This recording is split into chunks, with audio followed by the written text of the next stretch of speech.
Hudaýyň dostlary aýdýar, her ki hahat hemneşini ba Huda, gu neşinet der huzuri evliya. Her ki hahat hemneşini ba Huda, gu neşinet der huzuri evliya.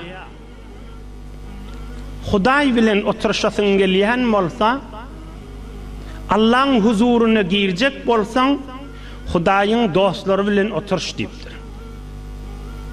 Hudaýyň dostlary kim bolýar? Hudaýyň dostlary giňrekden açyklansa, daşy da içi de Allah Taala'nın buýrugy bilen awadallykly, daşy da içi de Hudaýyň barmy diýen zadyndan daşa düşüli. Hudaýyň dosty diýerler. Şu adamlar, şu jürek adamlaryň kepleri de derman, oturşmagy da derman, mehabbetleri de derman, nazarlary da derman, hayır dualary da dermandyr. Ewliya diýdigi, Hudaýyň dostlary diýdigi, daşy da Allah'ın buýrugy bilen awadallykly, içi de Allah'ın ışqı bilen awadallykly, içinde bahilçilik, tekebbürlük, hasadet, birinin ayağından asılmak, birini zerer yetirmek, bir amanata hıyaneti deyinleyen bernamalar içinden aýlanmayan adamlar Allah'ın dostudur. Her ki hahat hem neşini ba Huda, gu neşinet der huzuri evliya. Hudaý bilen oturşak bolsaň, Hudaýyň dostlary bilen oturşmaly. Allah Taala'nın goýan bernamasy şeýledir. Şonuň üçin Allah Taala peýgamberler iyi beripdir. Bu peýgamberleň janişilleri, hak warisleri kıyamata çeli bolup durmaly. Bir zorly pir, hemmäňiz taniýaňyz bir murşid Rabbani,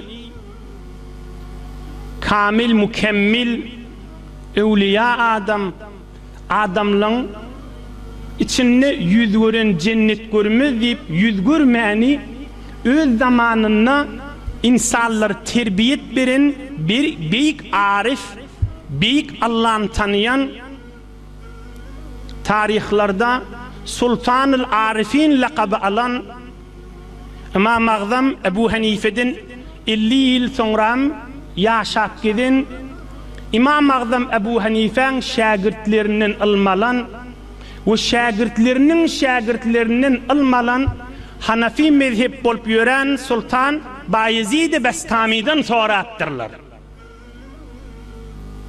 Hazreti Sultan Bayezid Bestami, Murşid-i Rabbani, Veli-i Hakkani, çyn Hudaýlyk evliya adammış.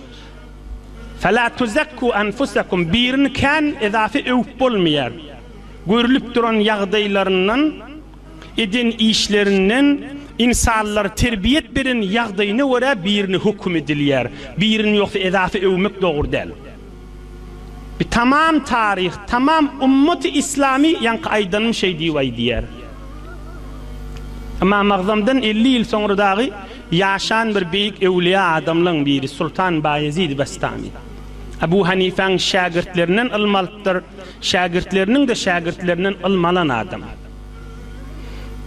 Şondan sonra attırla sen neçe yaşında deyip. Sorulýa da yaş bir-birinin. Ağam sen neçe yaşında, ustad sen neçe yaşında, şagird sen neçe yaşında deyip. Olay dipdir, men 4 yaşımda deyipdir. Aham berki adam, uy necire oly 4 yaşında diýen sen bir oly qan adam deyipdir. Ona Sultan Bayezid Bestami bir pirlik jogap beripdir. Bir derman jogap beripdir. Olar tamam Allah köklediğinden näme kepleseli adamlara ders bolsun, terbiyet bolsun diýip kepleýänmişler da. Edafa paçawlap oturmayan adamlar da ola. Pikrin içinde ve zikrin içinde bolansan, lokmalarda halal bolansan, niyetleri de salim bolansan, pikirleri, päälleri de salim bolansan, Allah olan ağzına derman kepleri berýänmiş. Neçe yaşında diýilenlerine aýdypdyr. Men 4 ýaşymda diýipdir. Necretin 4 yaş diyen, 4 yaş oğlancık bolýa. Onna men 4 ýyl bäri Allah'ın muhabbetinde yaşap ben 4 ýyl bäri Hudaý näme, din näme, şeriat näme bilip ben onun aňyrsyn öz ömrümden hesap etmeýändir. Men ömrüm 4 ýyl şu mahallypdyr. Aňyrsyn öz ömrümden hesap etmeýänmen diýipdir. İnsan özü bilen Allah'ın arasında irtibat bolmasa hakkanna, insafanna adam ömrünü geçenini pikret görse her jere hoş geçiren bolsun 3-4 hefte munodal gurrun geçendir. Her jere gülüşen bolsun, her tüýsli hoş geçiren bolsun geçenden soňra hiç zatdır. Geçenden soňra şu geçen gününü pikret görsün ama şu düğün geçen hefte gülüşüpdir haram hilinin niýeýle şu geçipdir Eyni äpberlen kağızy Allah şoň ömrü. Kağız da desbal kağızy. Töwürlüp äpberlipdir, tamam bolupdyr.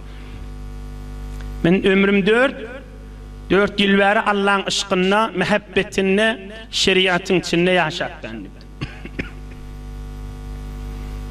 Gadimdan jedidden sorak etipdirler. Hudaýyň ışkyna girmäň ýoly näme diýip. Allah'ın muhabbetine girmek, kıysaca pirlen arasında geçen gurrun şey, keyfel vusul ila hadratillahi azze ve celle. Keyfel vusul ila huzurillahi azze ve celle. Allah'ın huzuruna girecek bolsan yol näme? Hudaýyň dostlary jogap beripdirler. Iň ansat ýoly, iň ýaqyn ýoly, iň zähmetsiz ýoly ýanky ýol Hudaýyň dostlary bilen oturşmak. Allah'ın dostlary bilen oturşmak. İçi daşı arası adamlar bilen oturşmak. Oturşmany ýöni görüp galsaň da peýda alarsyň. Ýöni pat görüp galsaň da özüne görä sen boş galmarsyň. Bir kadimden jedidden insanlyň tejrübesini dinden daşgary da gurrun edilse sabit zatda. Her ke hahat hem neşini ba Huda gu neşinetler huzuri evliya. 100 ýyllap Mesnevi Şerif okuysun bir adam. Ey cemaat, şi tarih sabit eden zada. Kan madam o kitaplary okuysun. Men özüm saytlaryň içinde men men saytlardan habarymma, hemme bernamalardan habarymma, men özüm okuyan, men öz mutalaam kan özüne wara hayır görür. Yani 50 ýyllap okuyupdyr, mecelleler okuyupdyr, kitaplar okuyupdyr, saytlaryň içinde mişdik bir gapdyrly goýsun. Bir gedek bir jelesi Allah'ın dostunyň ýanyna otursun, özü bilir öňkü ömür boş geçiripdir.